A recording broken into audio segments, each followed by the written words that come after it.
سیدہ حاجرہ علیہ السلام کو ہم نے وادی امین میں راتیں گزارتے چھوڑ دیا تھا۔ دوبارہ پھر ہم ان کی جانب واپس آتے ہیں اور وہ واقعات بیان کر کے ان کا احوال معلوم کرتے ہیں، کیونکہ ان کے ساتھ ہمارا رشتہ بہت قریبی ہے۔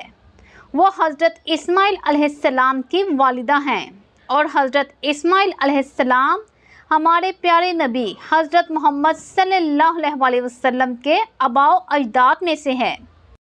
سیدہ حاجرہ علیہ السلام کو خطرناک قسم کی بے آب و گیاں وادی میں چھوڑ دیا گیا تھا، جہاں دور دور تک کوئی پرسان حال نہیں تھا، اور جب انہوں نے حضرت ابراہیم علیہ السلام سے پوچھا کہ آپ ہمیں کس کے سپرد کر کے جا رہے ہیں اور کیا اللہ تعالیٰ نے آپ کو اس کا حکم دیا ہے، اور جب آپ جواب سنتی ہیں کہ ہاں، تو اس وقت وہ کہتی ہیں کہ آپ جائیے، اللہ ہمیں ضائع نہیں کرے گا۔ پھر وہ اپنے بچے کی طرف پلٹ گئی۔ خوراک اور مشکیزے کا پانی چند دن میں ختم ہو گیا، پانی کا ایک قطرہ پاس نہ رہا، اور جب انہوں نے اپنی نور نگاہ کو شدت پیاس سے بلبلاتے دیکھا اور قریب تھا کہ ان کا جگر چھلنی ہو جاتا، انہیں ایک جانب بلند مقام دکھائی دیا۔ یہ صفا نامی پہاڑ تھا۔ انہوں نے بچے کو وہیں چھوڑا اور اس پر چڑھ گئیں۔ اس پر چڑھ کر انہوں نے دائیں بائیں چاروں طرف دیکھا، مگر نہ پانی نظر آیا اور نہ ہی کوئی شخص دکھائی پڑا۔ انہوں نے اپنے سامنے دیکھا اور وہاں ایک اور بلند مقام پایا۔ یہ مروہ نامی پہاڑ تھا۔ چنانچہ وہاں سے اتر کر انہوں نے اس جانب جانا شروع کر دیا۔ نشیب کی طرف چلی، ساتھ میں بچے کی طرف بھی وہ دیکھی جاتی تھی۔ نشیب میں جب وہ پہنچی تو بچہ نظروں سے اوجھل ہو گیا۔ اس پر وہ بہت بے چین ہوئی اور بلندی کی طرف دوڑی۔ اس طرح وہ مروہ پہاڑی پر چڑھ گئی۔ وہاں بھی انہوں نے چاروں طرف نگاہ دوڑائی، لیکن ادھر بھی انہیں کچھ نظر نہ آیا۔